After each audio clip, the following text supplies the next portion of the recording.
Nous sommes en plein cœur de la Seconde Guerre mondiale. Nous observons évoluer des petites équipes mobiles, surentraînées, connaissant le terrain, rompues aux coups de main et à la petite guerre, capables de porter des coups énormes au moral ou à la logistique ennemie. Non, nous ne parlons pas aujourd'hui des SAS anglais, immensément célèbres, mais bien de leurs frères ennemis côté allemand, les brandebourgeois.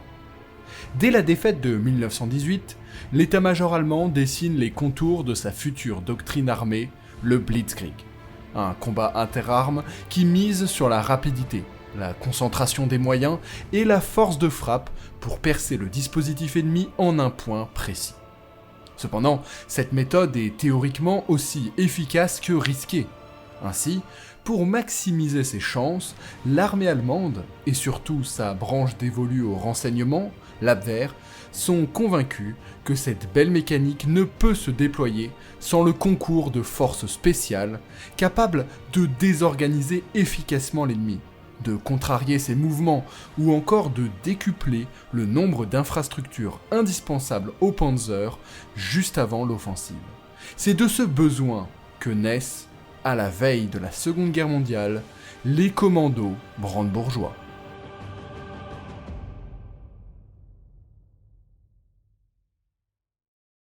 Avant de commencer le documentaire, laissez-moi vous toucher 2 mots sur ce livre. Parce qu'il n'y a pas longtemps, les éditions Caractère m'ont contacté et ils m'ont gentiment envoyé un livre, un bouquin qui est sur le thème d'aujourd'hui, les brandebourgeois. En réalité, les sources sur les brandebourgeois sont assez rares, donc ce livre était vraiment le bienvenu.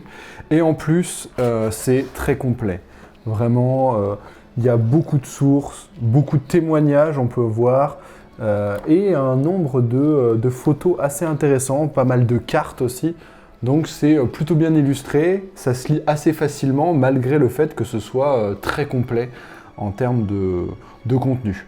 Donc voilà, moi je vous dis de ne pas hésiter, vous pouvez aller voir leur catalogue en ligne, sur leur site, c'est beaucoup autour de la Seconde Guerre mondiale, mais vous pouvez voir, il y a d'autres petits trucs. Allez voir ce qui vous intéresse. Moi je voulais simplement les remercier pour le partage. Donc nous, on peut retourner à notre documentaire. Bon visionnage. L'origine de cette troupe peut être recherchée assez loin dans le passé militaire allemand, dont pourtant la rigidité prussienne s'accorde assez mal à la guerre irrégulière. Pendant longtemps, les Prussiens éprouvent un mépris assez fort des francs-tireurs ou rebelles pratiquant la guérilla. Mais l'élargissement du Reich et les premières conquêtes coloniales vont imposer une nouvelle réalité. La nécessité de s'adapter à ces méthodes contre lesquelles l'armée régulière n'est pas la mieux préparée. Dans les années 1890, des Jagdkommando sont mis pour la première fois sur pied à partir de l'infanterie légère des Jägers. Leur mission est de surveiller les frontières et de lutter contre les mouvements insurrectionnels.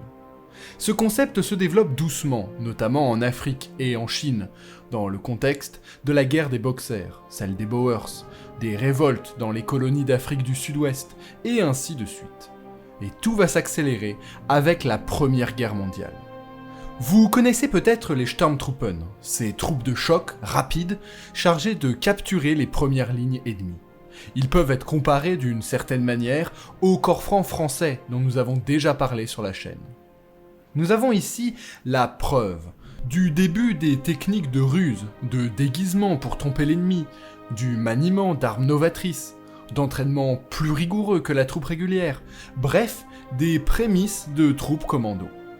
En ce sens, un certain Paul-Emil von Lettow-Vorbeck, surnommé le Lion d'Afrique, va lui aussi avoir un impact assez important.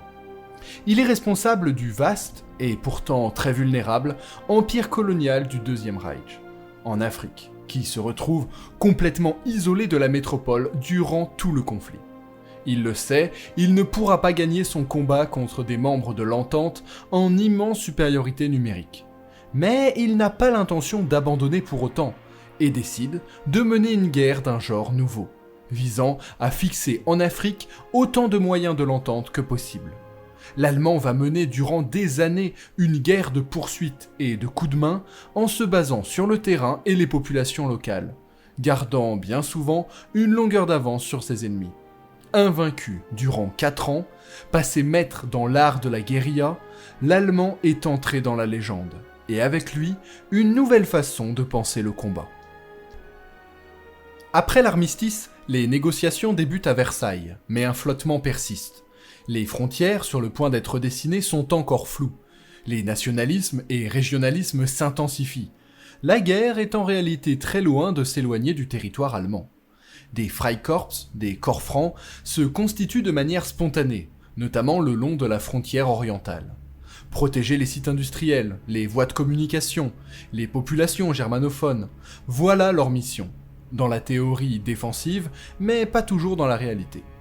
Ces hommes, volontaires, mènent des missions le plus souvent en civil et en territoire hostile, allant de l'attentat à l'assassinat en passant par le renseignement. Cette école du terrain va forger une génération de proto-soldats, endurcis et attachés de manière indestructible à l'intégrité de leur pays. En 1923, l'armée française occupe la Ruhr pour répondre au défaut de paiement des indemnités de guerre dues par l'Allemagne. La présence du poilu sur le sol allemand suscite une vague d'indignation. Des mouvements de grève spontanés dégénèrent en espionnage, affrontements directs et sabotage. Les différents Freikorps resserrent de plus en plus leurs liens, et ce, en particulier autour d'une idéologie commune basée sur l'ultranationalisme, l'anticommunisme et l'antisémitisme. Il n'est pas difficile d'expliquer que c'est à cette époque que ces groupes se rapprochent pour beaucoup d'un petit parti politique, le NSDAP, repris en main par un certain Adolf Hitler. L'accession au pouvoir d'Hitler le 30 janvier 1933 change peu à peu la donne. La toute nouvelle Wehrmacht, qui remplace la Reichswehr, a besoin d'un service de renseignement efficace en prévision des nombreuses conquêtes à venir. Le 1er janvier 1935, l'amiral Wilhelm Canaris est nommé à la tête de l'Abwehr, service de renseignement balbutiant en secret depuis 1919, mais promis à une évolution spectaculaire. Durant 2 ans, les effectifs explosent. Canaris engage et réactive les corps francs de la frontière avec la Pologne, et réorganise le service, en portant son attention sur la qualité du personnel. Il est en concurrence directe avec le SD, service de renseignement de la nouvelle SS, et l'efficacité de son service est une question de survie. En septembre 1937, un ancien combattant de l'épopée d'Afrique, Theodor von Hippel, propose de mettre sur pied des petites unités entraînées aux tactiques d'infiltration et de sabotage. Le but est alors d'opérer derrière les lignes ennemies pour désorganiser les lignes de commandement et de communication ennemies, voire de s'emparer d'un objectif stratégique essentiel en vue de l'approche des troupes principales. La suggestion est dans un premier temps rejetée par la Wehrmacht, jugeant cette forme de guerre contraire aux préceptes prussiens, dont elle est encore imprégnée, il faut l'avouer. Mais l'amiral Canaris la trouve digne d'intérêt et garde de côté l'idée. Et von Hippel va bientôt pouvoir démontrer l'intérêt de son idée, car l'Allemagne pose son regard rapace vers les territoires germanophones d'Autriche, de Tchécoslovaquie et de Pologne. La guerre guette le pays. Les Freikorps jouent une première fois un rôle primordial, notamment dans la crise des Sudètes, en se basant sur les populations locales favorables à l'Allemagne. Mais c'est en Pologne, première véritable offensive armée de la Wehrmacht, que ces corps francs vont devoir démontrer leur efficacité, malgré le manque d'organisation, de doctrine véritablement établie et de matériel adéquat.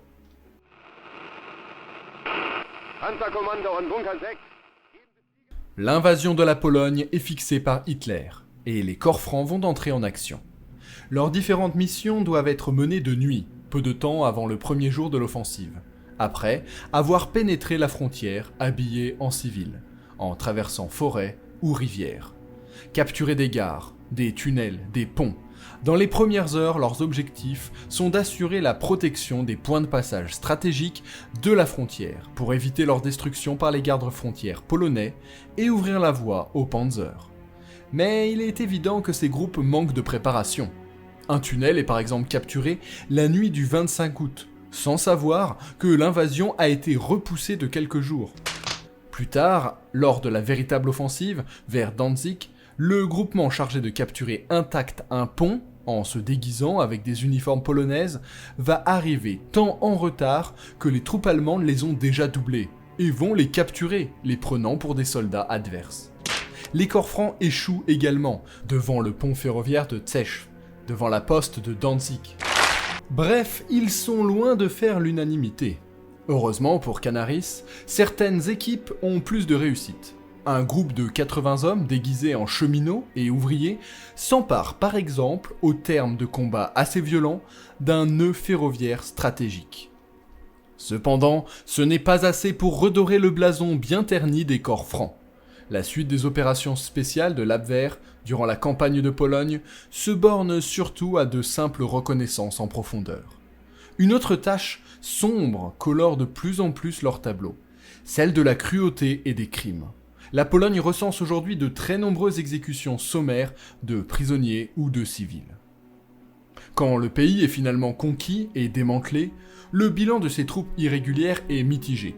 Aussi, l'amiral Canaris effectue un énorme tri.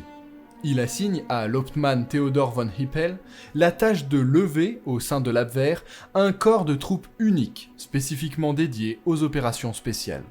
Fini les corps francs disparates ici et là, composés de fanatiques pas nécessairement professionnels. Il est temps de monter une troupe crédible. Ainsi naît, le 25 octobre 1939, la Bau-Lehr Company ZBV 800. L'appellation Bau-Lehr est choisie pour camoufler la véritable nature de l'unité, la traduction étant Unité École de Pionniers de Construction. Le ZBV est en revanche plus explicite, étant l'abréviation de Zur besonderen Verwendung, soit pour emploi spécial. Les premières recrues prennent leur quartier dans une caserne mise à disposition par Canaris, à Brandebourg-sur-la-Havel. Le surnom qui sera bientôt attribué à ces soldats, les Brandebourgeois, vient de là. Le noyau dur de l'unité est tiré des éléments les plus expérimentés et victorieux de la campagne de Pologne, bientôt rejoint par de nombreuses nouvelles recrues. En effet, la rumeur de la création d'une unité spéciale se répand dans la Wehrmacht et attire des candidats avides d'aventure de toutes les armes. Des officiers de recrutement parcourent les unités allemandes durant des mois, aux grandes dames de leurs commandants qui se plaignent d'être dépouillés de leurs meilleurs éléments. Les Allemands de l'étranger, venant principalement des États baltes, d'Amérique ou d'Afrique du Sud, sont également beaucoup représentés dans les volontaires. Tous ces hommes sont retenus, ou non, au terme d'une sélection implacable. La condition physique compte évidemment, mais ce n'est qu'un critère parmi d'autres. La maîtrise parfaite d'une langue étrangère est incontournable, ainsi que la capacité de la recrue à se fondre dans son environnement, à adopter différents modes de vie, et à savoir faire preuve d'ingéniosité. Ce sont des qualités primordiales. Le moindre échec à l'un des examens, allant d'exercices de logique à des tests de résistance physique ou psychique, est éliminatoire. La diversité des profils est incroyable à observer, mais beaucoup n'ont jamais connu l'expérience du véritable combat. C'est bientôt 2 compagnies qui enfilent la tenue de couleur Feldgrau à parement noir des Sturmpioner du génie. Une 3e arrive en décembre 1939 et une 4e en février 1940, englobant de nombreux membres des corps francs restants. Chaque compagnie regroupe en son sein les hommes parlant un même groupe de langues et se voit donc attitrer une zone d'action en Europe ou dans le monde. La guerre totale est de plus en plus proche pour le pays et les commandos s'entraînent. Ils apprennent à utiliser une grande diversité d'explosifs, le déminage, l'orientation de jour et de nuit, la conduite de voitures étrangères, la neutralisation en silence d'une sentinelle, le déguisement et le jeu d'acteur, la conception de faux papiers et passent même parfois le brevet de parachutisme. Bref, de véritables agents secrets prêts pour le prochain James Bond. L'accent est mis sur la capacité à prendre en main les habitudes de l'ennemi pour se faire passer pour lui. Les lois de la guerre autorisent d'utiliser des uniformes adverses, mais il est interdit de faire feu vêtu de la sorte. Canaris prévoit donc dans les règles d'engagement de faire revêtir aux commandos l'uniforme ennemi par-dessus leurs propres effets pour la phase d'infiltration et de s'en débarrasser au moment de passer au combat. Donc oui, enlever une tenue en un éclair fait aussi partie des entraînements. Il faut également enfin noter que la rigueur de la hiérarchie rigide de l'Allemagne est beaucoup plus souple chez les brandebourgeois. La compétence supérieure d'un soldat dans une situation donnée, sur son supérieur, lui octroie le droit de prendre une décision pour le groupe. Par exemple, dans une situation hypothétique où il serait le seul à parler une langue donnée. Il en découle une hiérarchie beaucoup plus détendue, et un rapport presque amical entre officiers et soldats. La poignée de main vient d'ailleurs même remplacer le traditionnel salut au sein de la caserne de Brandebourg. En quelques mois à peine, le groupement commando est arrivé à la hauteur de ses ambitions, et il est prêt à suivre son armée dans le Blitzkrieg qui va déferler sur l'Europe.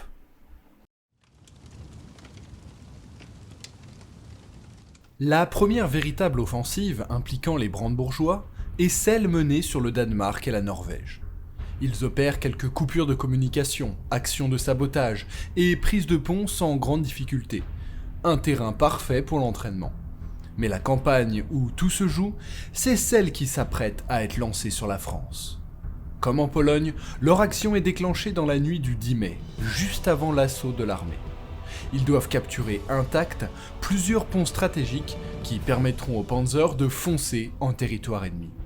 Sur le pont d'Arnhem, oui, celui qui verra beaucoup de morts le joncher quelques années plus tard, les brandebourgeois échouent et essuient de nombreuses pertes face aux gardiens néerlandais.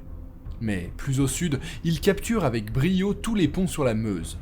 Toutes les ruses sont de mise pour ces opérations, comme celle des prétendus déserteurs. 4 hommes déguisés en gendarmes qui escortent 30 Allemands pour traverser le pont et passer à l'action immédiatement. Les défenseurs leur opposent un feu nourri en de nombreux points, et plusieurs ponts sont détruits juste à temps quand la ruse est percée à jour, notamment autour de Maastricht. Mais de manière générale, les objectifs sont remplis. Ils ont capturé intacts une bonne partie des points de passage obligés des Panzerdivisions, et ainsi contribué aux succès initiaux du Blitzkrieg. L'importance du succès a été récompensée par l'attribution de pas moins de 92 croix de fer. La nuit du 10 mai voit même le bataillon briller dans un assaut mythique, dont nous avons déjà parlé d'ailleurs dans une vidéo dédiée, celui du fort Eben-Emal. Les brandebourgeois parviennent à occuper tous les points sensibles du canal Albert non loin du fort. Ce fort, réputé imprenable, tombe en quelques heures. Contrairement à leurs camarades parachutistes, les brandebourgeois ne vont pas connaître les feux des projecteurs de la propagande, afin de garder leur existence secrète. Mais leur action est au moins aussi importante et éclatante. Alors que les Panzers, plus tard, se ruent autour de Dunkerque, la plupart des brandebourgeois rentrent dans leur caserne, à l'exception d'un bataillon, qui se voit attribuer une mission de la plus haute importance. Empêcher la destruction des écluses de Nieuport, qui avaient déjà été utilisées lors de la Première Guerre mondiale par les Belges pour considérablement gêner les Allemands. Le 27 mai, une vingtaine de commandos tentent d'infiltrer les lignes anglaises, déguisés en Tommies, à bord d'un bus. La ruse ne prend pas, et le bus est pris pour cible par les mitrailleuses, et oblige les assaillants à se cacher à seulement 150 mètres de l'ouvrage et d'attendre la nuit. Les Britanniques lancent alors des fusées éclairantes toutes les 3 minutes pour tenter de les repérer. Un petit groupe profite de chaque créneau obscur pour ramper de quelques mètres jusqu'aux écluses et sectionner les fils des explosifs sans se faire repérer. L'assaut est ensuite lancé subitement et les défenseurs mis en fuite. L'opération est un franc succès qui concrétise le professionnalisme de ces commandos, bien loin des corps francs maladroits de Pologne.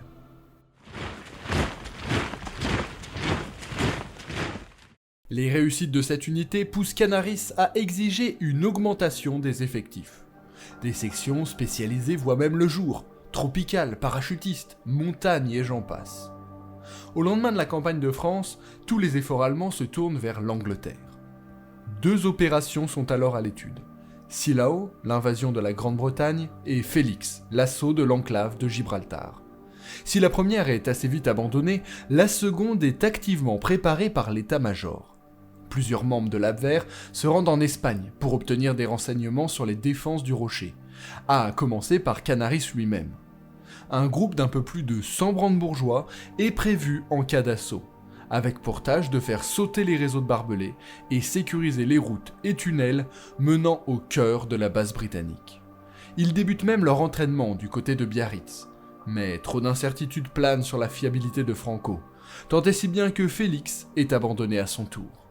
Hitler laisse de côté l'Angleterre et tourne son regard vers l'Est. Après la conquête de l'Europe de l'Ouest, le Troisième Reich est en position de force et commence alors un jeu diplomatique pour attirer dans son alliance tous les pays d'Europe de l'Est, en préparation de sa grande opération militaire contre l'URSS. La Roumanie, deuxième plus gros producteur de pétrole européen, intéresse tout particulièrement le Führer. Cependant, il y a un problème. Quasiment la moitié des raffineries sont liées à des entreprises étrangères, notamment anglaises. Plus le pays s'approche de l'Allemagne, plus les risques de sabotage des installations par les services secrets de Sa Majesté sont grands.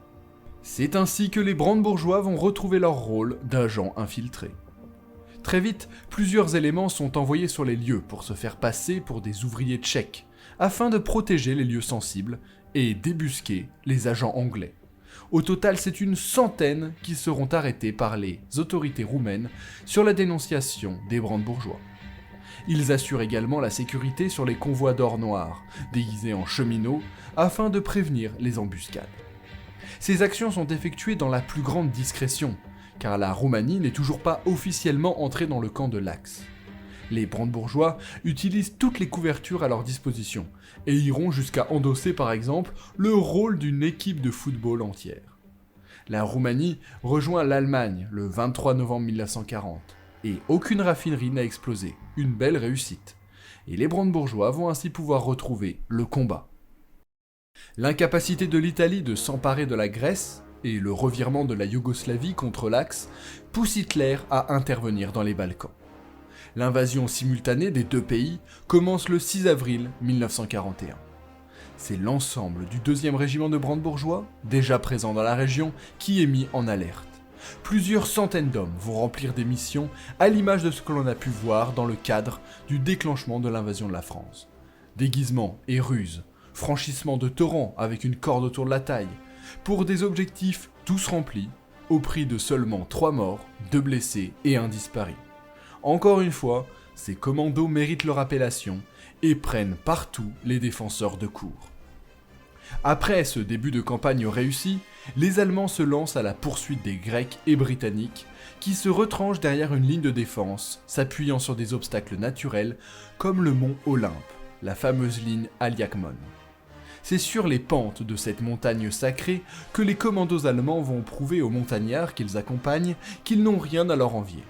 En s'appuyant sur des bergers locaux leur indiquant les chemins de traverse, ils contournent les lignes britanniques, néo-zélandaises en tout cas dans ce cas, et malgré leur résistance opiniâtre, arrivent à déloger les défenseurs. Ils sont engagés dans les jours qui suivent dans de violents combats, allant souvent jusqu'au corps à corps contre les Kiwis qui défendent la route du sud de la Grèce.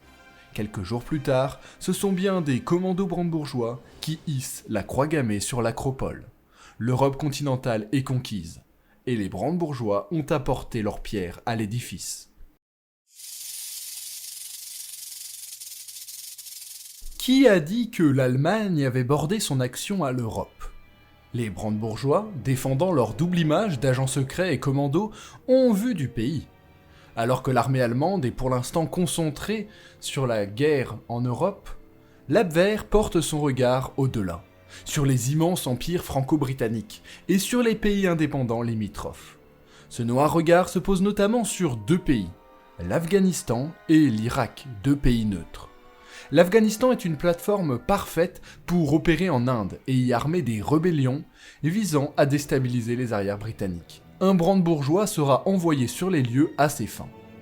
L'Irak, de son côté, pendant longtemps dans le giron britannique, est désormais engagé dans une quasi-guerre avec son ancien colonisateur, qui garde la main mise sur plusieurs bases aériennes et une grande part du pétrole local.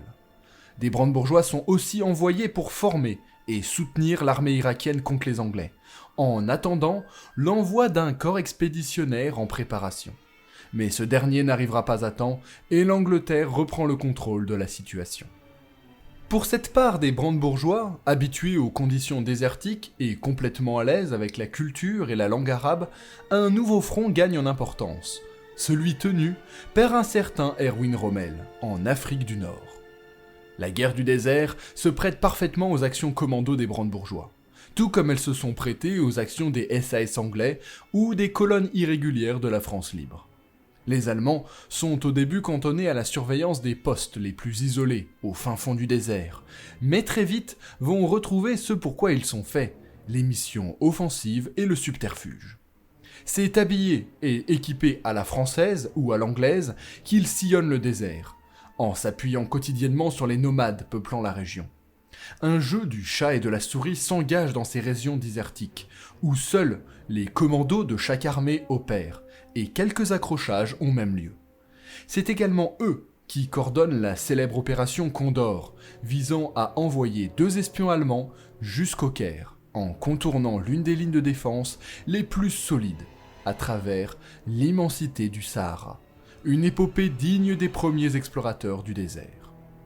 Après la défaite autour d'El Alamein, les brandebourgeois suivent le repli des forces de l'Axe et effectuent plusieurs actes de sabotage pour ralentir l'avancée alliée et gêner leur ravitaillement. Plus tard, lors des combats en Tunisie, les commandos allemands s'illustrent d'une manière assez originale.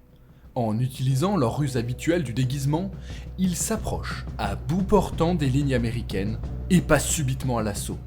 Les tirs fusent dans tous les sens. Ils provoquent une véritable panique dans les rangs des GI qui découvrent à peine la guerre. La prise de guerre est énorme. Des centaines d'armes qui pourront être étudiées et distribuées aux troupes. Et surtout, pas moins de 27 blindés intacts, qui ne seront pas de trop dans les rangs d'une Afrika Korps à bout de souffle. Mais pour parler de la guerre après 1941, ce n'est pas en Afrique qu'il faut s'attarder. La plus grosse opération du Troisième Reich, l'opération Barbarossa et l'invasion de l'URSS, est déclenchée le 22 juin 1941. Invasion titanesque, qui va permettre aux brandebourgeois, arrivés au sommet de leur gloire, de briller, du moins tant que leur armée est à l'offensive.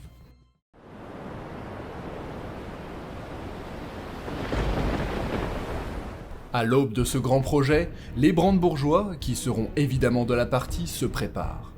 L'unité recrute des Baltes, Ukrainiens ou encore Caucasiens, et les effectifs le gonflent significativement. À l'image de toutes les offensives menées jusque-là en Europe, la mission des brandebourgeois est de capturer les points de passage stratégiques à la veille de l'arrivée des Panzers. Déguisement de soldats soviétiques ou du NKVD, parachutage, infiltration en bateau, les premiers jours de l'offensive mettent à rude épreuve les commandos, qui opèrent sur l'intégralité du front des dizaines d'opérations spéciales. Le combat en uniforme ennemi permet bien souvent de le prendre par surprise, mais n'est pas sans risque. Heinz Renger, chef de groupe, s'en souvient par ces mots. L'arrivée de nos troupes sur le champ de bataille était toujours un des moments les plus dangereux. Elles pouvaient nous tirer dessus. Il était très important que l'un de nous soit avec eux, avec ses renforts. Nous tirons instantanément des fumigènes jaunes, signalant notre position.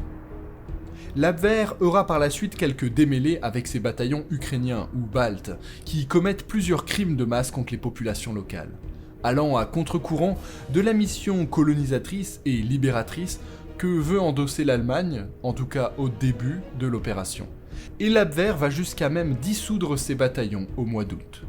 Oui, si les corps francs d'avant-guerre, très proches de l'idéologie nazie, ont été un bon réservoir humain pour les brandebourgeois, de très nombreuses recrues sont dans les rangs des commandos avant tout pour leurs compétences ou leur connaissance d'un pays, d'une culture. Un certain nombre sont même plutôt anti-nazis, à l'image de Knack, plusieurs fois arrêté par la Gestapo avant-guerre pour ses activités anti-nazis, mais décoré de la croix de fer au sein des commandos.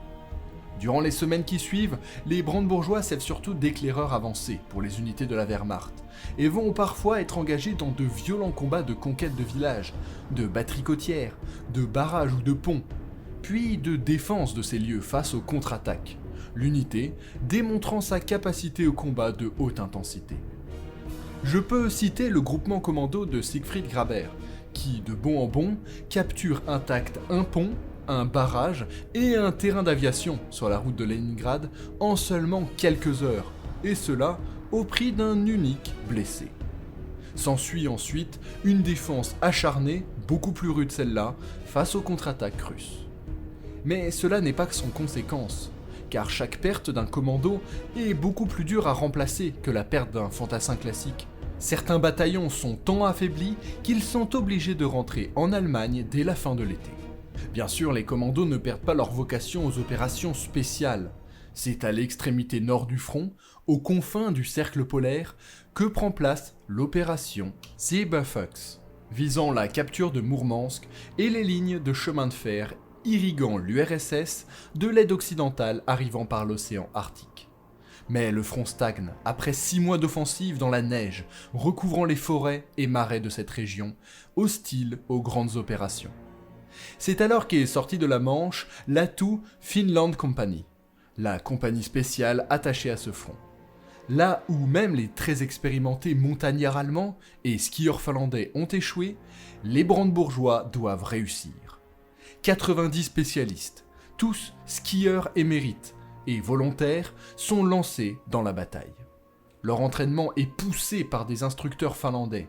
Ils apprennent à bivouaquer par -40, à patrouiller uniquement par boussole, à naviguer en kayak, à ingurgiter de l'huile de foie de morue pour combattre le froid. Je vous le dis, rien ne leur est épargné.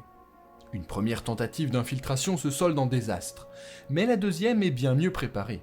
Équipement russe, kayak à moteur, aucun armement lourd, 45 hommes triés sur le volet, une belle fresque pour un film. Agissant de nuit, loin derrière les lignes adverses, les commandos passent des jours à s'infiltrer, et ils font sauter 2 ponts avant de filer en douce à la pagaie. L'opération n'a en réalité qu'un impact très limité, mais préfigure, vous le voyez, les opérations spéciales modernes. Des opérations similaires sont menées ailleurs en Russie, notamment durant l'avancée sur Stalingrad et le Caucase, où raids et soulèvements des populations locales s'enchaînent.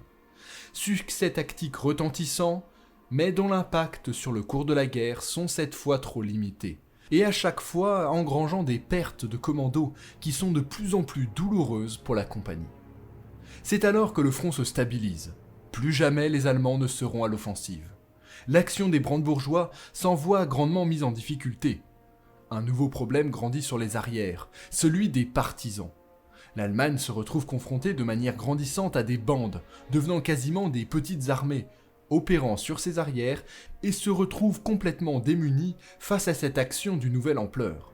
Les brandebourgeois, de par leur qualité militaire, mais surtout pour leur connaissance de la langue et des coutumes locales, et leur maîtrise de la guerre irrégulière, sont tout désignés pour transformer leur action et devenir le nouveau cauchemar des résistants. La directive du 1er novembre 1942 octroie aux composantes du régiment le statut d'unité spéciale mise à disposition de la division. Au bout de quelques mois, cette dernière est constituée autour d'un état-major divisionnaire, 4 régiments de Jäger, l'infanterie légère, un bataillon de transmission, un bataillon tropical, un bataillon amphibie. Bientôt rejoint par un bataillon école et un bataillon de volontaires de l'Est. Gros changement. L'unité est rattachée directement à l'armée et n'est plus directement à l'Abwehr, en grande difficulté dans une rivalité contre la SD Ausland, service de renseignement SS. La mise sur pied de la division n'a rien d'aisé. Ses membres sont éparpillés de la Tunisie au Caucase et depuis longtemps en partie indépendants de toute autorité directe. Plusieurs projets d'opérations spéciales qui étaient dans les tiroirs sont chamboulés par le rapatriement. Immense insurrection dans le goulag de Vorkuta, infiltration en sous-marin de poche dans la rade du port sud-africain de Durban pour un sabotage en règle, guérilla dans les anciennes colonies d'Afrique, coup de main dans la région du Kurdistan contre les installations pétrolières britanniques et j'en passe. C'est seulement en avril 1943 que la division Brandebourg ZBV 800 est fin prête au combat et à chasser les partisans. Ratissage des forêts et des marécages, incendies de villages, massacres de civils, tortures, les pires atrocités deviennent le quotidien des brandebourgeois. C'est une guerre sans merci qui s'engage entre eux et les partisans des pays de l'Est, toujours plus nombreux. Heinrich Boy Christiansen, membre d'un des régiments, nous décrit très bien, dans ses mémoires, le quotidien de ces hommes. Ce type de guerre est la plus désagréable pour les soldats. L'ennemi s'arrange pour ne jamais être vu. Les routes que nous empruntons sont minées la nuit par les femmes qui nous souriaient le jour. Les unités de reconnaissance surveillent les avions soviétiques qui ravitaillent les partisans pour les repérer. D'autres groupes s'infiltrent dans la région, parfois déguisés. Mais le risque de tomber dans une embuscade n'est jamais écarté. Les mois passant et la partie occupée de l'URSS se faisant de plus en plus maigre, les missions antipartisanes vont désormais principalement être menées plus au sud, dans les Balkans, où les hommes de Tito sont de plus en plus actifs, sur les îles grecques ou même dans le sud de la France. La guerre de contre-guérilla est violente. Aucun prisonnier, embuscade en pagaille, marche interminable dans les zones les plus reculées d'Europe. Elle use, au fil des mois, les précieux effectifs brandebourgeois. L'Abwehr est affaibli et sa concurrente SS va en profiter. Le 10 juillet 1943, les Alliés débarquent en Sicile. L'Italie est au bord du gouffre. Canaris rassure Hitler sur la volonté du pays de continuer la guerre, alors que le SD-Ausland prend au contraire très au sérieux les rumeurs d'une imminente capitulation italienne.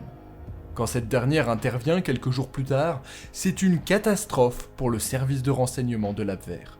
Canaris tombe en disgrâce, et les brandebourgeois doivent aider à combler les trous laissés par les troupes italiennes qui hissent le drapeau blanc.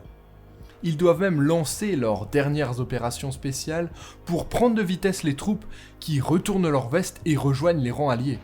Je peux citer les assauts sur les îles de Kos et Léros, où les Anglo-Italiens capitulent devant la puissance de feu chirurgicale des brandebourgeois et des parachutistes allemands. Une dernière fois, les commandos allemands ont fait honneur à leur réputation de troupes de choc. Mais les erreurs d'appréciation de l'Abwehr sur l'Italie, et les premiers fils tirés par la Gestapo, conduisant à l'entourage conspirateur de Canaris, accusé de vouloir se servir de ces brandebourgeois pour un coup d'État, ont de sérieuses répercussions. L'amiral entraîne dans sa chute la troupe qu'il a fondée en 1935. L'Abwehr est définitivement supplanté par le SD-Ausland SS, pour tout ce qui touche au renseignement et aux opérations spéciales. Les brandebourgeois survivants sont définitivement relégués au rôle ingrat d'infanterie légère, tandis que la SS n'a pas tardé à les remplacer.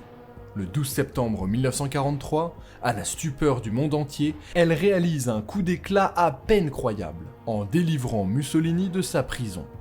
Le règne des brandebourgeois est terminé, celui des commandos de la Waffen-SS peut commencer. C'est ainsi, dans l'ombre de la SS, que la troupe commando de l'Abwehr finit sa course folle. Aujourd'hui, on connaît assez bien l'histoire des SAS anglais, mais leurs équivalents allemands sont beaucoup moins connus. Dans l'idée de garder leur existence secrète, aucune pub ne leur est faite par la propagande du Reich, et il est assez difficile de trouver des éléments sur leur action. Il est aussi assez difficile, vous vous en doutez, de trouver des photos de ces hommes. Donc ne vous étonnez pas de retrouver dans le documentaire des images à des fins purement d'illustration, qui ne représentent pas forcément des brandebourgeois. J'espère que vous aurez aimé cette découverte d'une troupe préfigurant les commandos modernes, experte dans le maniement d'opérations complexes, dans des infiltrations de plusieurs mois et des actions dignes des meilleurs films d'espionnage. Une belle partie cachée de l'iceberg de la Seconde Guerre mondiale. Peut-être, si le sujet vous intéresse en tout cas, nous pourrons nous pencher sur d'autres unités du genre, ou des opérations assez folles, méconnues. J'en ai une bonne dizaine en réserve, et si vous en avez aussi qui sortent des limbes de la petite histoire, je suis preneur. Les commentaires sont à vous. Merci encore aux éditions Caractère pour le livre. Faites-vous plaisir en allant voir leur catalogue sur internet, je vais vous laisser le lien en description. Moi je vous remercie pour votre attention, vous souhaite une belle fin d'été, et vous dis à bientôt, et d'ici là, que l'histoire soit avec vous.